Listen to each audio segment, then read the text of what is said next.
Okay, the whole team's here. Welcome, everybody. When we first pick up off the ground, I'm going to be communicating with that control tower on a different radio frequency, so you won't hear us. You just hear the music for the first few minutes until we get outside of the ring of airspace. So from that point, I'll be able to rejoin you on the intercom for the rest of the flight. For those who didn't hear, my name's Nathan. Welcome aboard. Aloha. I'm ready to go if you are. Be ready to fly. Okay, let's go have some fun. I'll call the control tower over there once they give us their clearance, and we'll lift off. Here we go.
Okay, we're just outside of the Kahului airspace now, so I'm back on the radio with you. How's everybody feeling so far? Everybody okay?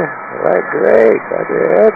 We're approaching a valley on our left called Waihehe, which is actually one of the rainiest places in the world. They can get 400 inches of rain a year back in here. So although it's not raining now, let's go take a peek inside and see what kind of environment all that rain can create.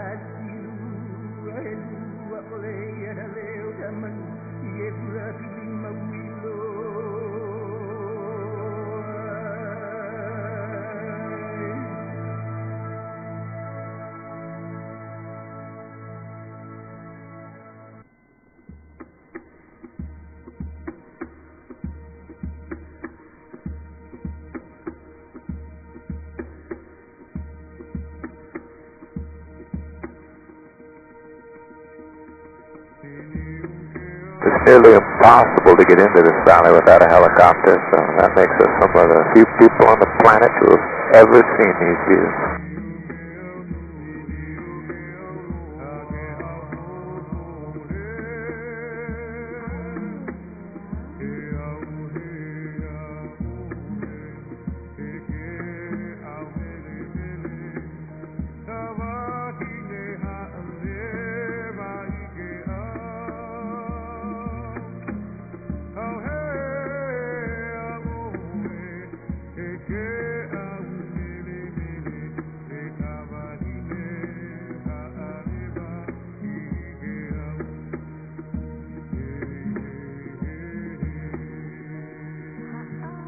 This entire valley was carved out over the years by water erosion. Every day it rains, pouring the water down from the mountains to the ocean, digging away at the bottom of the valley just a little bit more each day.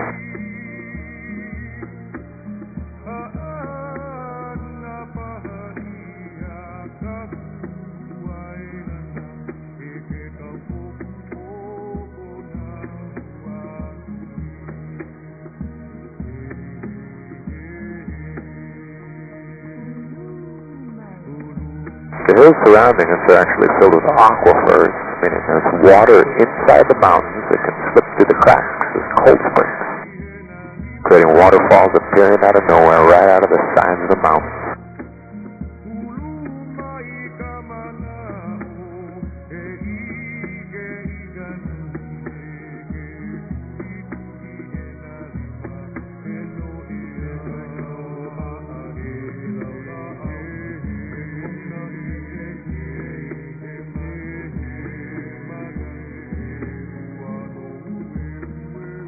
Here in the back of the valley we find what some people call the Wall of Tears, a rarely seen spot.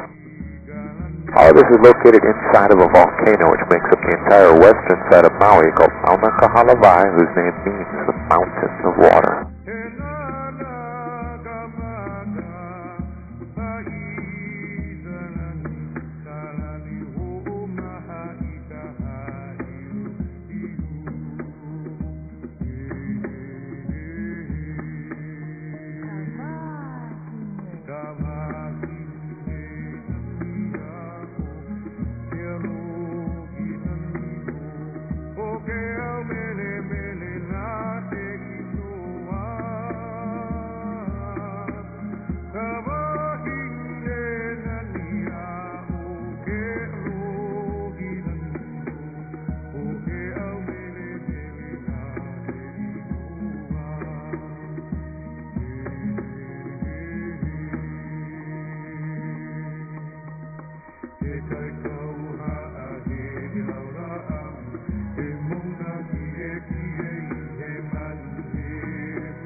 starting the valley, we're leaving behind a place you can really only get to by helicopter. But out in front of us, there is a trail on the ridgeline for anyone who doesn't mind working hard for their views, which isn't me, but it's to each their own. We'll go up over the top and maybe see some of the hikers that have made their way up to the pinnacle where they've got a picnic bench to rest at, and we'll say hello to them and then move on over the hills next to our neighbor island, the Molokai.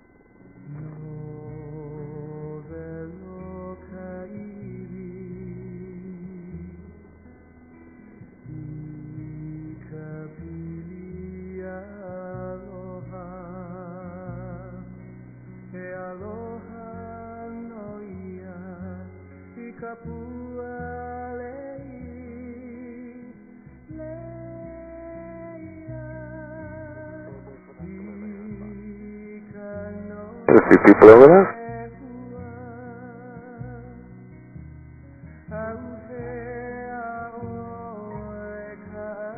Now we're going to descend a bit heading towards the coastline. So just like in an airplane flying lower, so any pressure in your ears as we descend, just swallow or yawn to alleviate that as we continue down. Now in the distance ahead we can see our neighbor island of Molokai where we're going over to, and it might look far away, but it's really just 8 miles between the islands. We're flying at about 100 miles an hour, so we'll be over there in just a few minutes.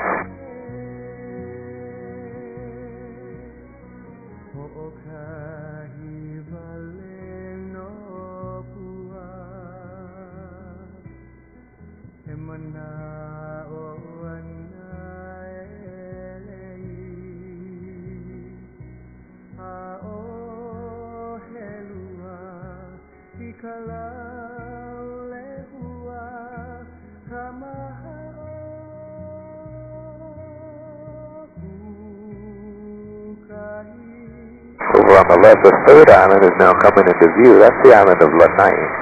Lanai has the nickname of the Pineapple Isle because the whole thing used to be covered with pineapples from the Dole Company. But eventually, Dole sold off their land, and there's not really any pineapples grown over there anymore. But the nickname stuck.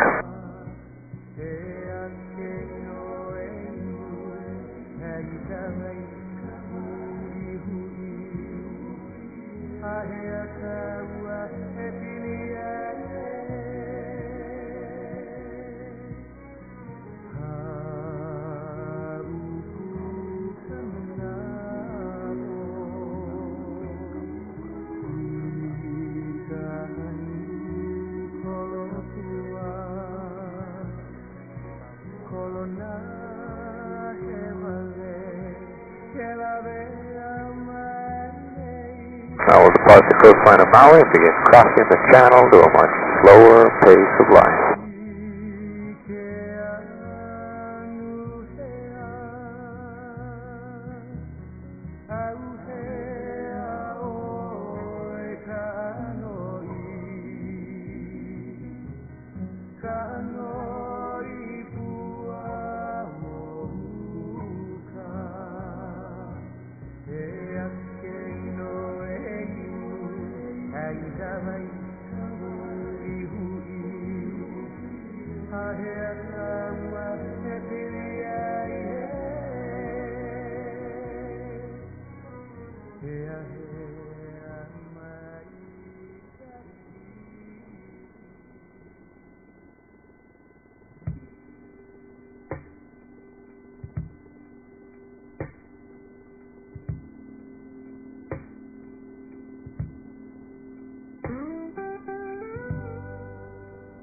Over there on Molokai has a population is only around 7,000 people. That's roughly the same population that it's been for decades. Nothing changes too quickly over there. But for the people living on Molokai, that's just the way they like it.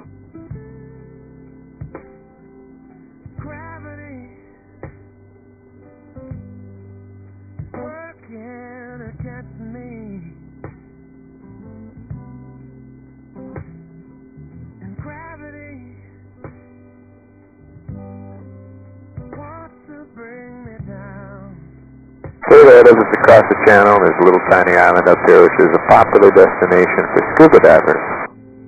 Divers like going all the way out there from Maui to little Mokoho and Nishi Island because the place is swarming with hammerhead sharks. But the sharks don't bother the divers at all. They're just cool to look at in the water.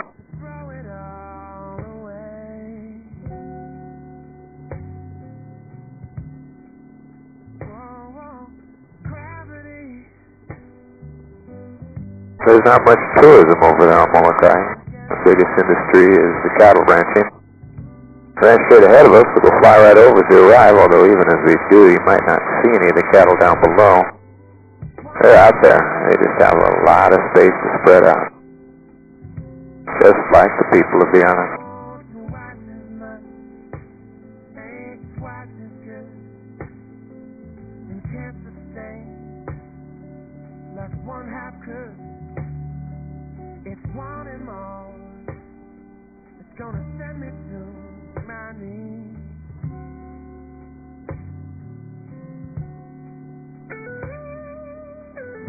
All along the coastline out here, just under the surface of the waters, is the largest coastal reef in the United States, wrapping around the whole south side of the island.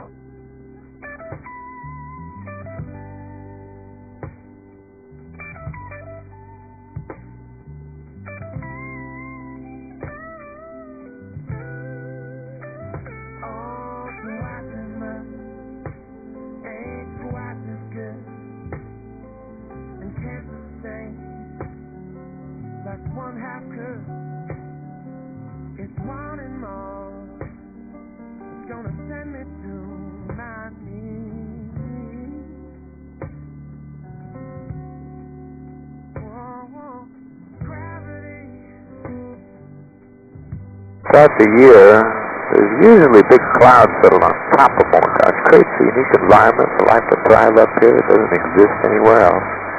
Varieties of birds and orchids and ferns that one live atop this one mountain, nowhere else in the world.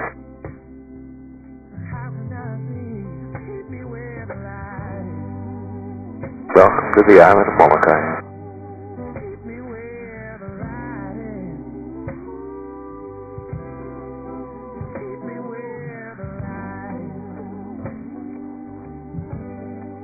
I'm going to do a turn here because I saw some humpback whales just below us. Right down there.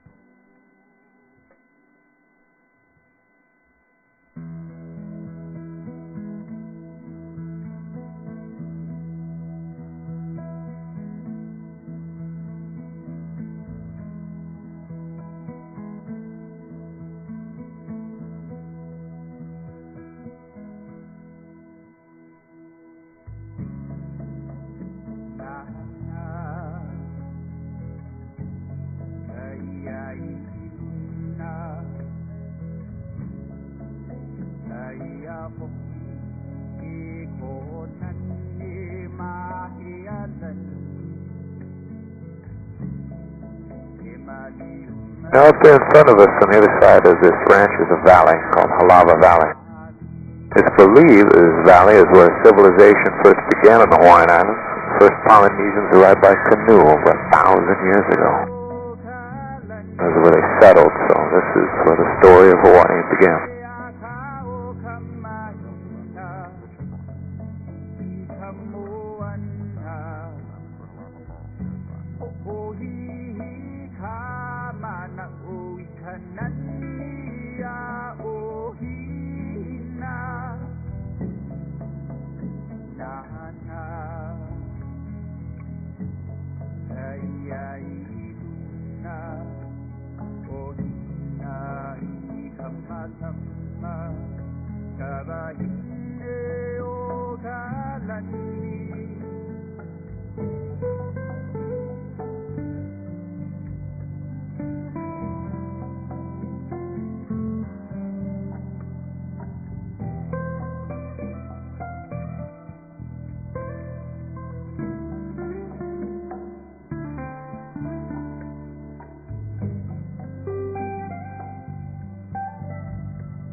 Still to this day, there are people living out here in the lava valleys. They have been continuously for centuries. All those homes are towards the shoreline side of the valley. We're going over to the back because we're here to see the waterfalls.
Next we'll go over to the cliffs on the north side of the island. Sea cliffs just happen to be the tallest in the whole world.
Cliffs out here rise from the ocean to over 3,000 feet high.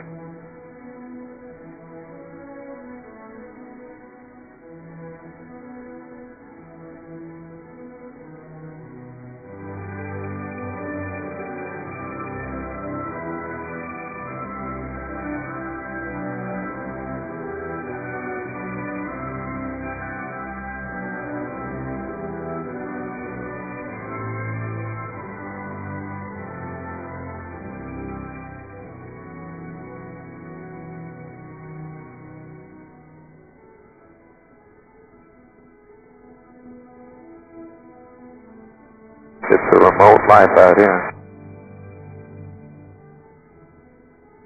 In the valley to our left, Wailau, people hunt and farm with no roads, no electricity, no running water. The valley walls are so steep, the only way in is by boat. Down the coastline in front of us, Long Peninsula has a village of about 100 people where they do have roads and electricity and running water, but they're still separated from the rest of the world by these cliffs. The only way in and out of the village ahead is by airplane.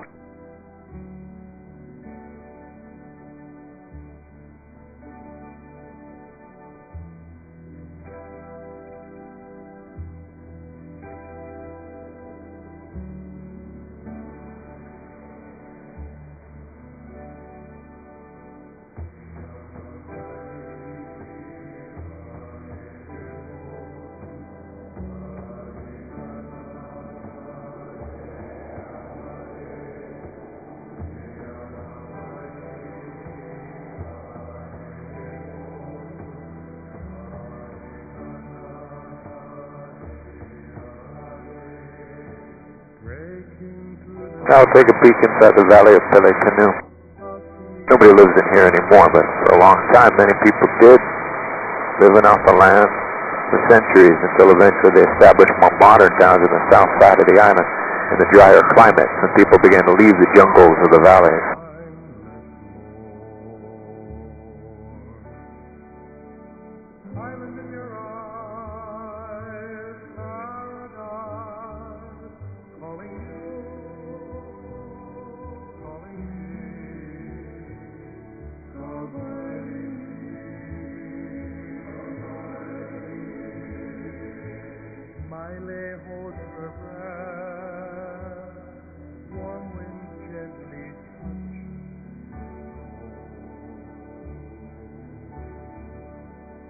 Sunshine from the heart, descending in magic.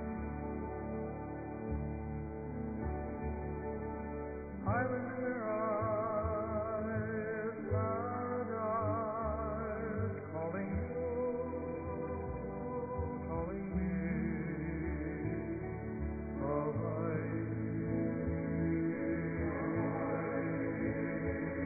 All Hawaiian Islands are formed out of volcanoes, and there's no exception here with Molokai.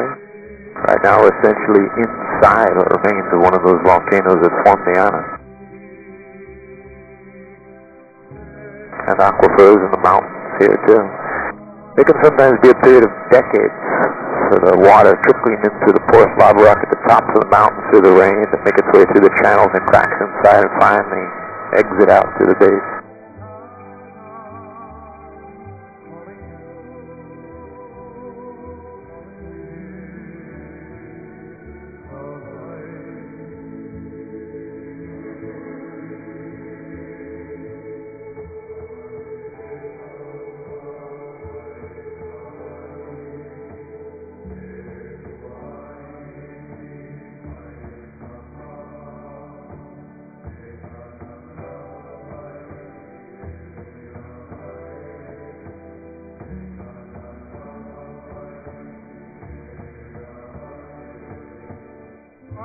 Although nobody lives in the valley anymore, look carefully and you can't find remains of some of the homes left back in here.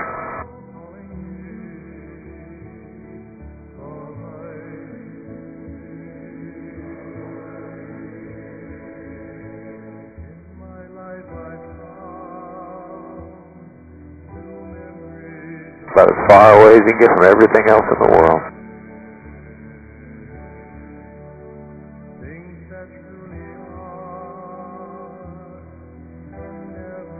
I'll climb up over the wall here. As we do, you'll see that though we are inside the large volcano, it is much bigger than it appears from this perspective, as the valleys all combine together to create one giant volcano. It'll become more apparent as we get up over the edge.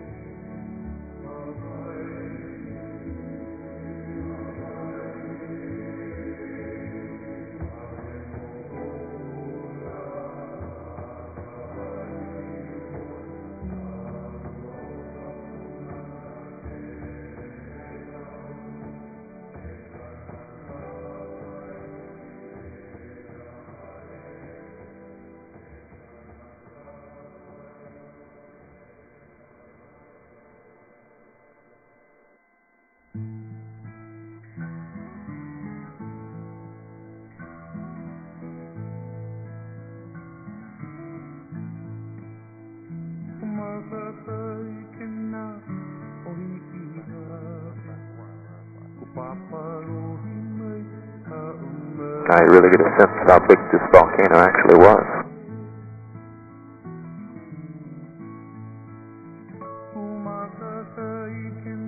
All of the vertical lines on the walls used to be, or they're all formed by water erosion, and they all become waterfalls under heavy rainfall, if you can imagine that.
Up at this height, you can more clearly see the reef down below that lines the south side of Molokai Island.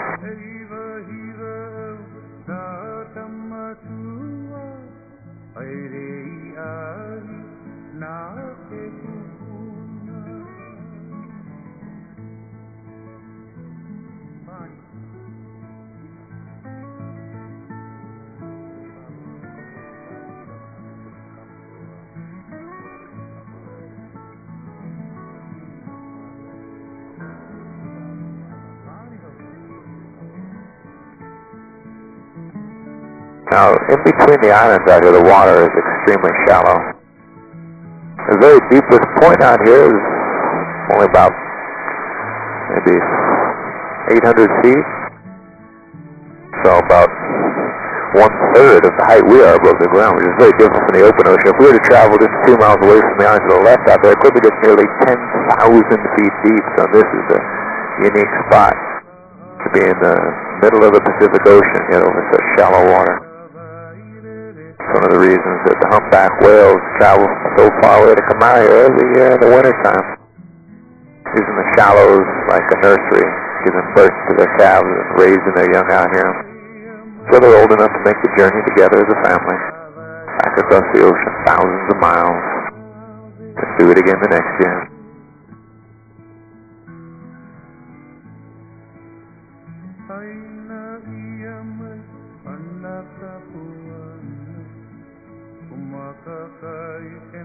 Now the reason that it's so shallow out here is because at one point in time, all these islands used to be joined together as one big island they called Maui Nui, which means Maui the Great.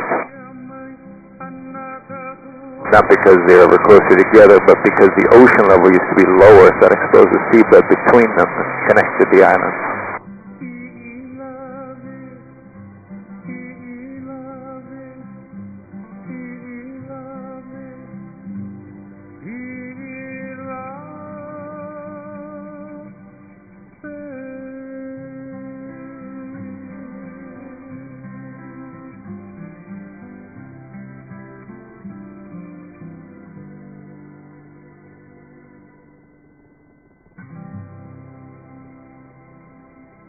Next song we're going to hear is actually sung by the grandson of my boss. His family's deeper in the Hawaiian musical traditions. His grandson wrote a song for his daughter called it Pulela Hua, which in Hawaiian means butterfly.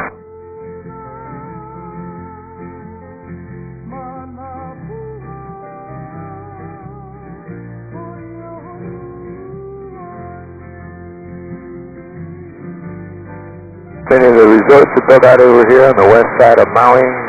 See the Kapalua neighborhoods, Napili, Ka'anapali.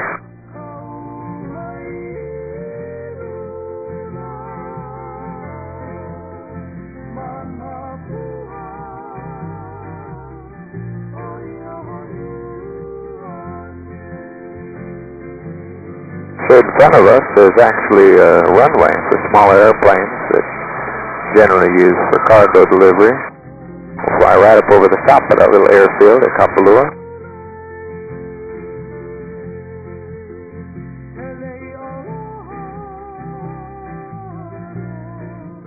There's the black rock stuck right in the middle of the Ka'anapali beach. Believed to be a sacred spot by the old Hawaiians as a gateway to the spirit world. They have a ceremony every evening where somebody will dive off those cliffs in memory of the king of Maui from back in the 1700s, King Kahekili.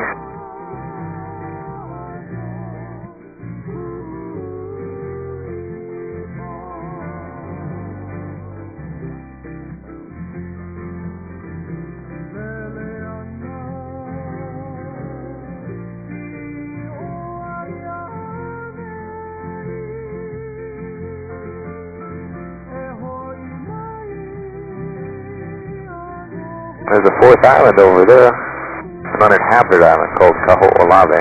Nobody lives out there anymore, but centuries ago we find evidence that people did, as there are old sites of Hawaiian worship called hi'iau, altars made of stone set in the ground in lines and patterns from centuries past. So many artifacts have been found over there, the entire island has been named as a historical site. It's in preservation, so nobody will be moving out there anytime soon.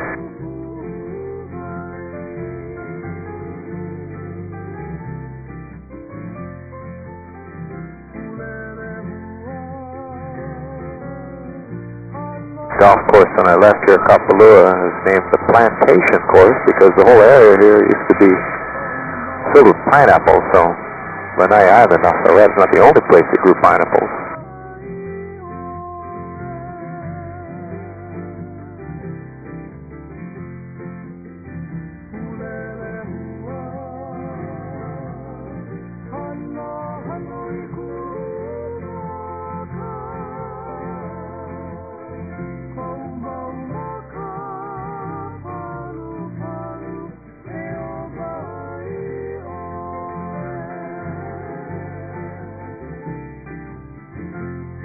On our right, these darker green colors is all coffee plants. It's the Maui Coffee Company.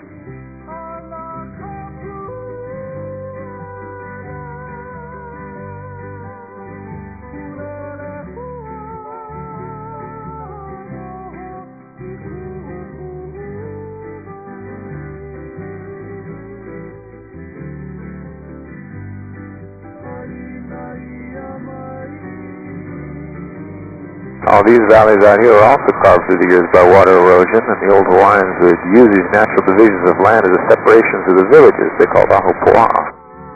So that in that manner, by having the villages set in slivers around the island, each village has equal access to the natural resources spanning from the mountain tops down to the ocean.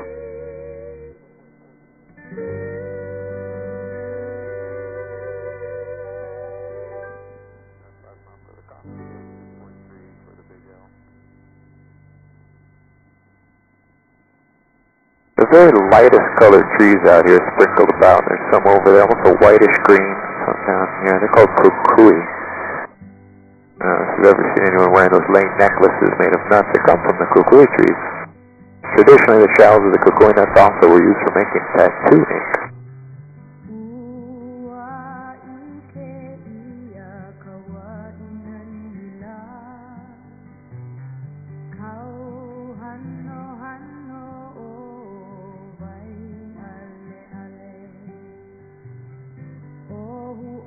There's a deep red color in the earth here where there's a lack of vegetation. That's because of the presence of oxidizing iron in the lava rock, which is essentially rust inside the mountains. There's some of those kukui trees in the bottom of the valley, those light green trees.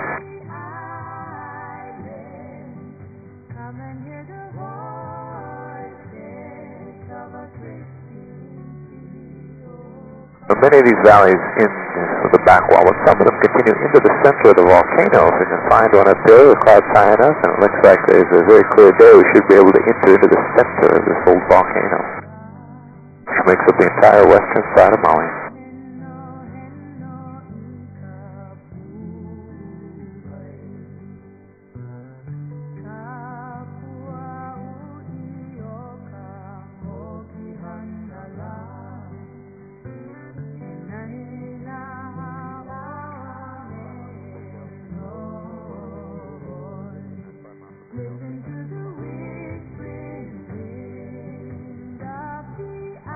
So some of that wind over here too. Wind's coming from our left side, so the reason it's so strong is actually because it's hitting the mountains, and then that gives it some up and down movement to it, similar to a river flowing over a rock, creating eddies. You can't see those swirls in the air, but you can feel them like a boat going over the water.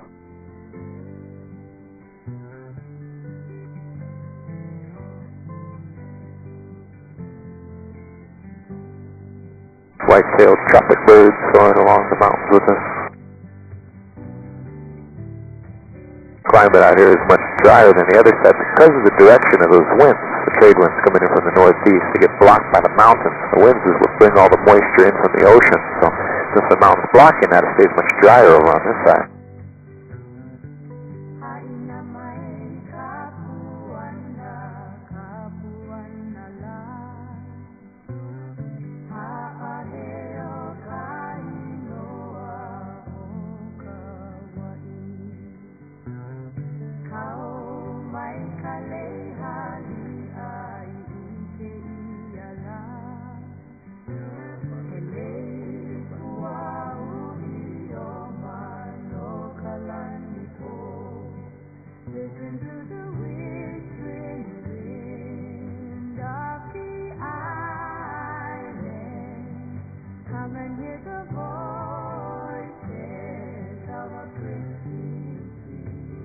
Now we can see into the center of the Mauna Kea volcano.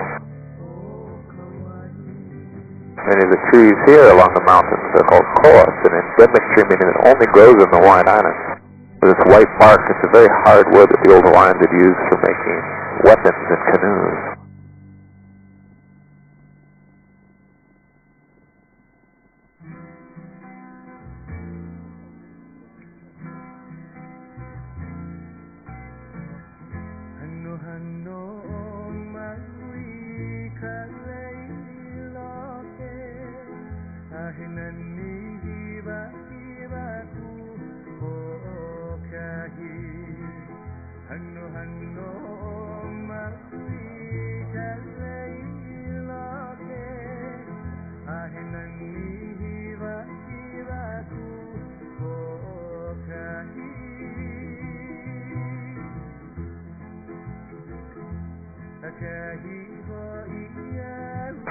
Turning over the top into the valley of Ukamehame is one of those spots that makes me think there's a possibility I might be able to find an undiscovered dinosaur back here.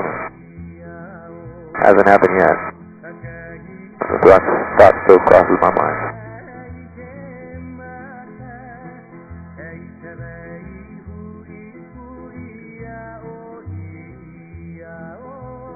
Kind of a mix of two climates, with a very dry area down here to the south, but then because so much rain falls on the top of the mountain, it trickles down the base of the valley and have these dense forests, a rich green color right next to the red rocks.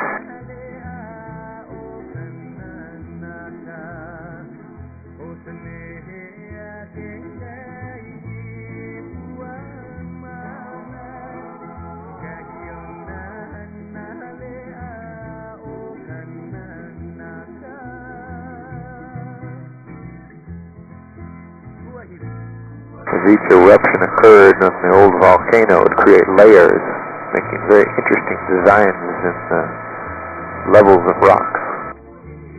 You can see as it gets worn away by the erosion.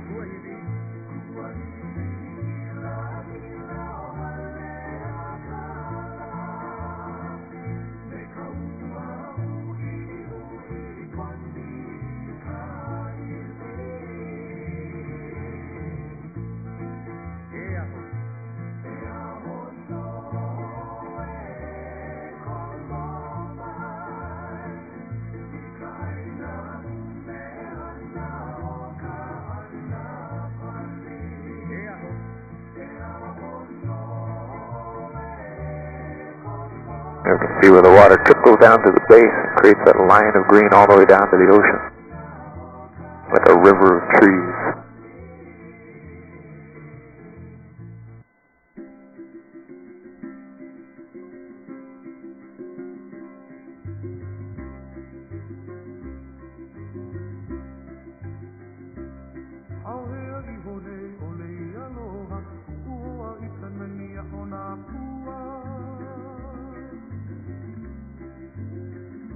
There are wild goats that live out here on the mountains. Difficult to spot, but if you've ever seen anything moving out here, that's probably what you're seeing.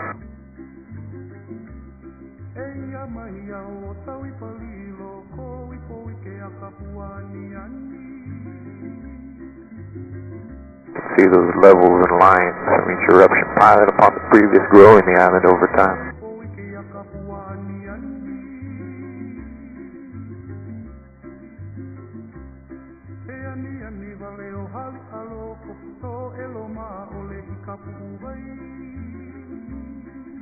There are stories of caves in these mountains too, where the bones of old kings would be buried.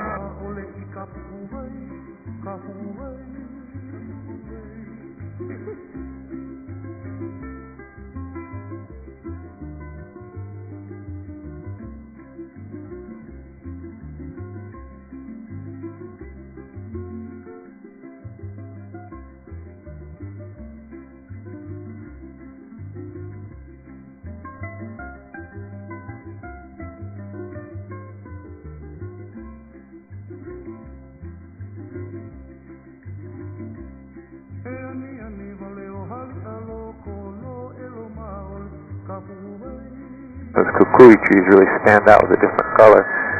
That's a place where the terns, white-feathered birds, will lay their eggs. So it's unique because they won't actually build a nest in the kukui trees. They'll just lay the eggs right on top of the branches, and the bird will be born right there.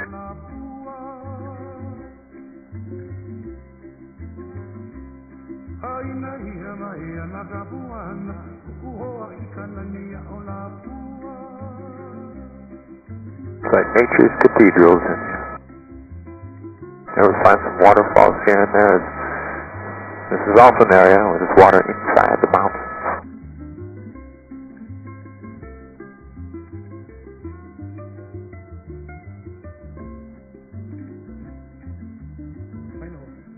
Again, this old volcano, its name, Maui means a mountain of water.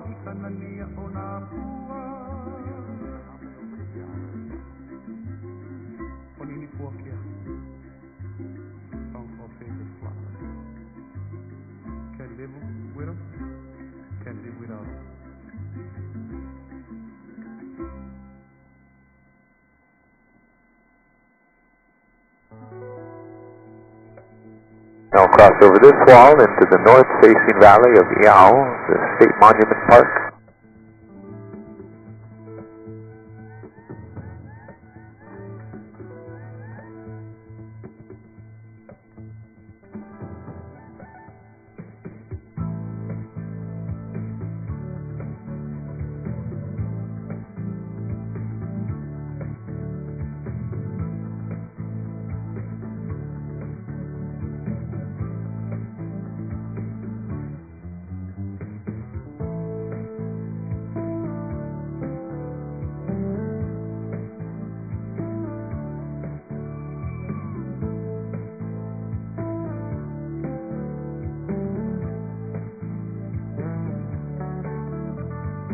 Maui was created by two volcanoes. This is the western side, and the older of the two volcanoes is the first to arise out of the ocean. So although it's only half the height of Haleakala at 5,000 feet, at one point in time it may very well have been even taller.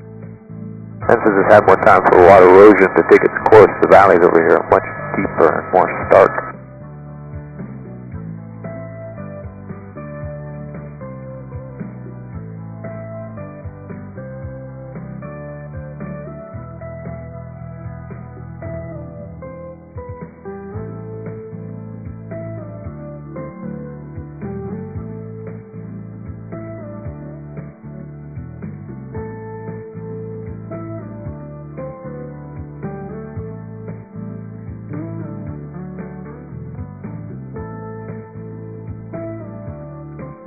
Well, a lot of good things must come to an end, and it's time for us to start heading back to the airport where we began our adventure. We'll be re-entering the Kahului airspace. This is before on takeoff. We'll be off frequency communicating with the control tower for the rest of the flight. I'll leave you with the music and the views. So I'll take the opportunity a little bit early to say thanks so much for flying me, everybody. I'm sharing the views with you. We'll be back on solid ground soon. Mahalo nui loa. Thanks so much. I'll catch you back at the airport.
aloha no,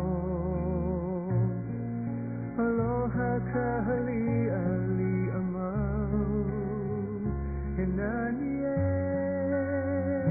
he nani no, he nani ka noho na pilikai. Lauele ka mana'o I ke au moi, ia ai ka ula leo.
I see trees of green, red roses too. I see them bloom for me and you. And I think to myself, what a wonderful world.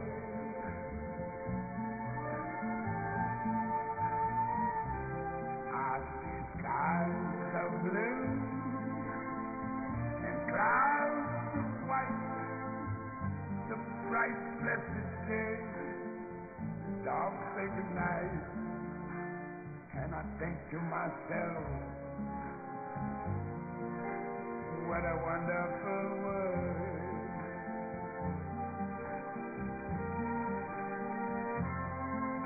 The colors of the rainbow